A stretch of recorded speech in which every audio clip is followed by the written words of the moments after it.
I think he was actually at that party with Bela Lugosi that I was telling you about. You guys all the way from the 1930s. Welcome, Carl Laemmle.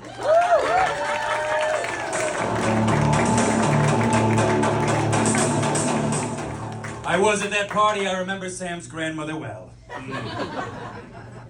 You know, there's a lot of scary things about the Hollywood Walk of Fame, but mainly it's who's living there now, so... I've seen so much vomit on Greta Garbo's star, like more than was on her in life. It's crazy. Anyway, good evening, Los Angeles. I'm Carl Laemmle Jr., but you can call me Carl's Jr. I created the Universal Monsters. Can I get them up here? That's all right.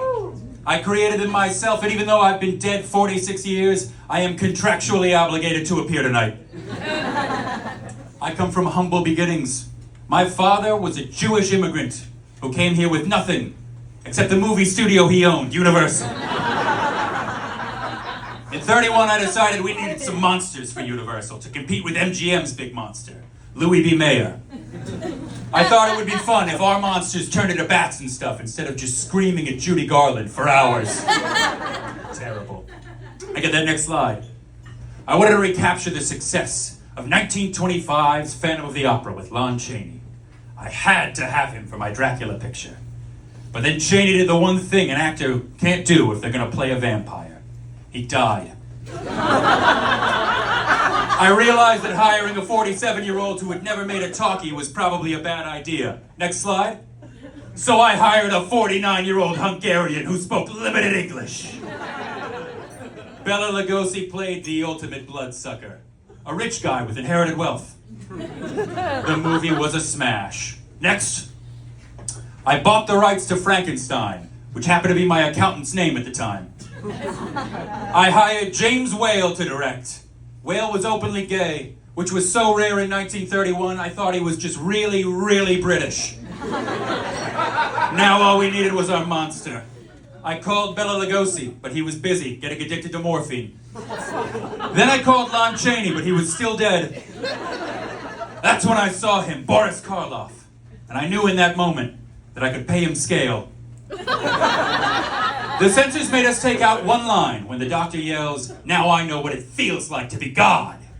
I put that line in myself. I was quoting every director I'd ever met. This wasn't just entertainment, though. This picture had a message that still rings true today. Fire bad. Next. Karloff was such a hit, I had to put him in another movie.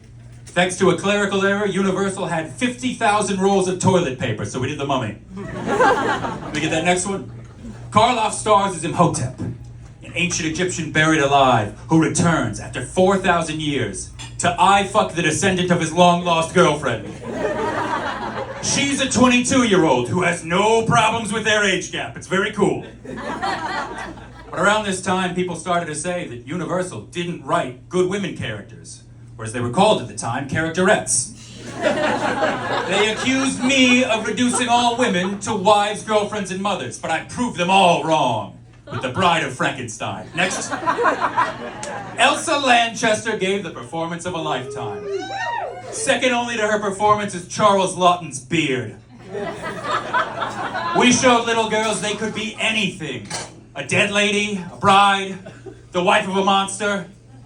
I wanted to show little girls everything else they could be in the sequel. Secretary of Frankenstein. Oh good, the Wolfman. What's scarier than a guy who turns really hairy one time a month, right? For the lead role, I went with Lon Chaney Jr., who still noticed pictures from his dead dad's contract. Let me get the next one.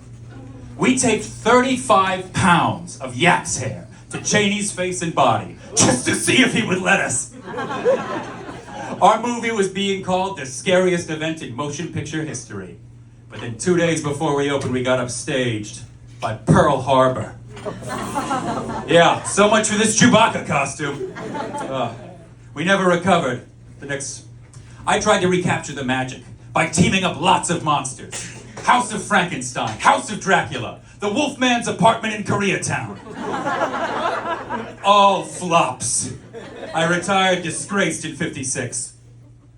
I wanted to talk to you directly, though, in my last moment. I know you all had a rough January here in LA, and I just wanted to say, don't quit on this town yet, all right?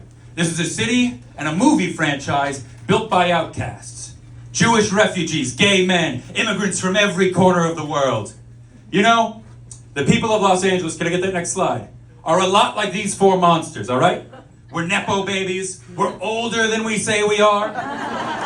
We've had some questionable plastic surgery. And we're high as hell on everything we could find. But we're still here. Exactly. Because we are monsters, goddammit. Creative monsters. Monsters who need monsters are the luckiest monsters on earth. Good night, my beautiful monsters. Good night. Keep it going, Giselle.